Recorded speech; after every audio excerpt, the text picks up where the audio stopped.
ya kuwi mantenan utawa kagungan kersa mantu. Ngono.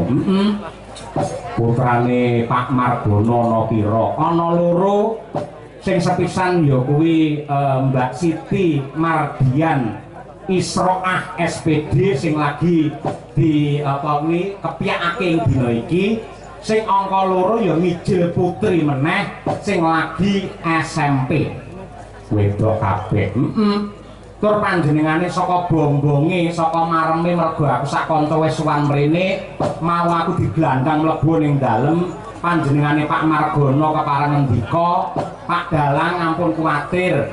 Anak kula niku tasik siji sing SMP tur nggih putri. Mangke menawi ketemu jodoh ing benjangipun tetep wayangan ingkang kula tanggap tetep jenengan Pak Cahyo ngono kuwi. Ngono ya. Kaya ngono kuwi. Lah gandeng awake dhewe iki wong Jawa no. Wong Jawa. Yen kagungan putra putri sing cacahe loro mongko wadon kabeh. Yen cara wong Jawa kuwi jenenge kembang sepasang. Kembang sepasang. Kuwi janjane yen kanggo sing percaya kuwi ya bocah Sukerta. Ya to. Mula apike sok yen sing SMP iki dinikahke dibarengi sisan karo ngruwat Amurwakala. Yen percaya lho. Mergo iki budaya dudu agama. Ngono kuwi. Yen ora diruwat ndak dadi pangane kala. Kala ki tegese piye? Kala ki ora njur blegere buta terus mangan menungso ki ora. Kala ki tegese wanci utawa wektu panyune sakwise diwilujengi utawa diruwat.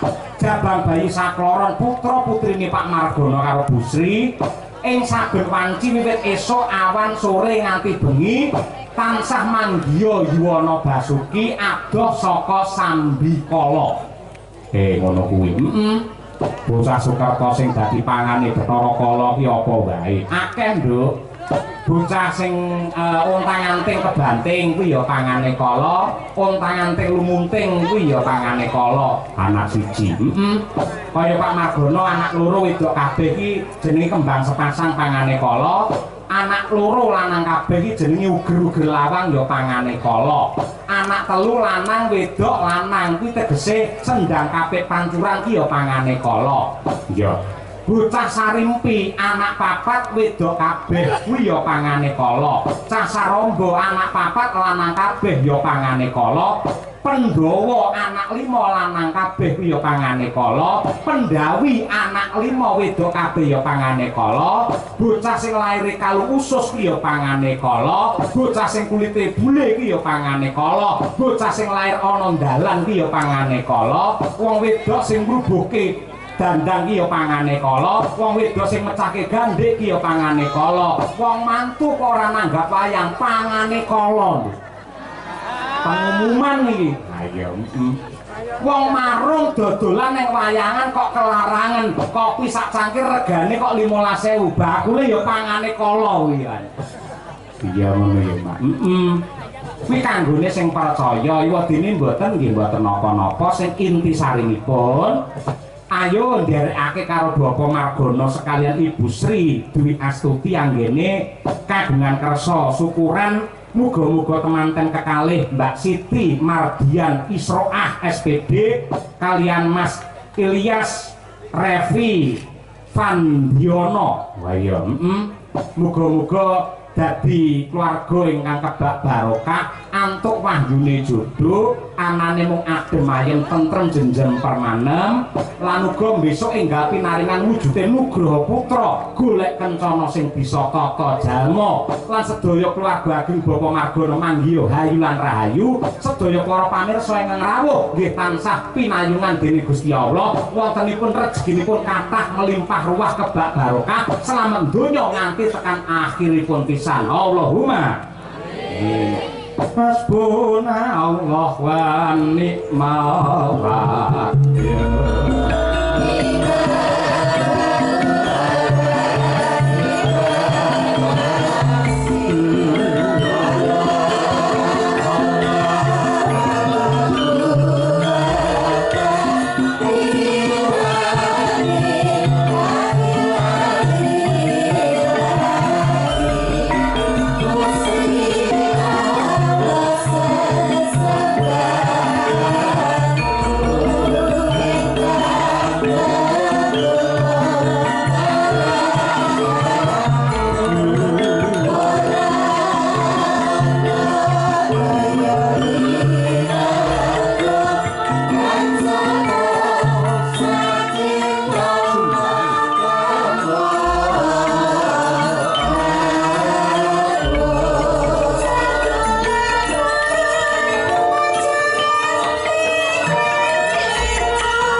putri ya kuwi Mbak Yumu Siti Mardian Isroah SPD, temanten kakung ya kuwi Roko Mas Bagus Ilyas Revi Pandiono. Ya muga-muga Mas Ilyas bisa ngayomi karo Mbak Siti, bisa memberi nafkah lahir dan batin ya Mas.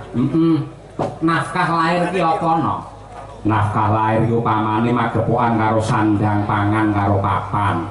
Yen nafkah batin ki tentreme rasa tumrapi wong bebrayan. Lah ngene nduk, yang memberi nafkah lahir dan batin ki ora mung manten lanang. Ning manten wadon ya duwe kewajiban memberi nafkah lahir lan batin, khususnya nafkah batin. Mosok yen nafkah lahir kuwi urusane sing lanang, ning upamane ana wong wadon sing gelem golek nafkah lahir kaya to sinden nyinden sawengi entuk dhuwit banjur dilumpukne karo bojone, kuwi tegese wanita sing becik. Ning sing jenenge nafkah batin kuwi lha hubungane karo remene penggalih lan senenge ati. Ya, wong wedok ki yo bisa memberi nafkah batin kepada suami. Carane piye? Piye carane lamun to sing kakung ki ngersakake hubungan badan apa mestine wong lanang karo wong wedok kae. Sing wedok aja nganti suwala, kesel kaya apa aja nganti menolak, mergo kuwi wujud nafkah batin yang diberikan kepada lelaki utawa suamimu. Ngono ya. Mula yen nganti sing lanang kok pengen delalah jam 12 bengi iki udane deres hawane adem, sing kakung kok ngersakake nafkah batin, sing wedok ora entuk nolak, kok nganti nolak calone nyemplung neraka jahanam kuwi lho. Masa iki pengumuman ewadene yen ana wong wadon gelem menehi nafkah batin malah gelem tawa karo sing lanang, Mas, dalu menika kula kangge napa mboten? Karo macak dipolke sak ayu-ayune ngadep karo sing kakung, bar mene wedang jahe karo sing kakung terus matur, "Kang Mas, dalu menika kula kagem menapa mboten? Kula sampun siaga ing diri sawi going gati, menika wonten klebet bantal guling sampun kula gantosi sawalipun, sepraingipun ugi sampun enggal. Mong menawi badhe ngersakaken monggo kula badhe nderek dumateng Kakang Mas." Pengumuman wong wedok sing gelem tawa ngono kuwi ora bakal entuk siksa ning neraka jahanam, langsung munggah swarga tundha sanga lho. Ngono kuwi. Mula Kyai Putri Nadianto wis umure pamane 40 50 mang tawa burapopo. Mang tawa yen dikersake karo sing kakung ya diladeni apa mestine. Ewadene kok sampeyan tawa kok sing kakung ora Dek, awakku lagi kesel banget. Ngono ki lambemu ya aja nyomot nganti kena nyantolne ketu ya aja. Ya ngono kuwi. Kuwi nafkah lahir karo batin. Lah iki adicara sing digelar karo Pak Margono iki mujudake nadar utawa kaul. Kaul. Sing inti sarine sadasara panjenengan anggene kagungan putra Mbak Siti wis mentas anggene sekolah, wis tumata kang dadi uripe lan pikantuk jodoh bakale ditanggapne wayang tur bintang tamune kudu Niken Salindri, regane pira wae ora bakal dinyang. Ngono kuwi. Mila dipun sekseni sedaya para lenggah. Ujar kaul nadaripun Pak Margono sakmenika sampun lunas nggih Bapak Ibu nggih. Jenengan sekseni sampun lunas, mboten wonten jamu ingkang utang lan mboten wonten ingkang ngutangaken, tegesipun rampung ing dinten menika. Oh iya kaya ngono. Mula kamangkono yo ripalungguhan iki sing dianti-anti karo para lenggah, dasare engko yen bar genduk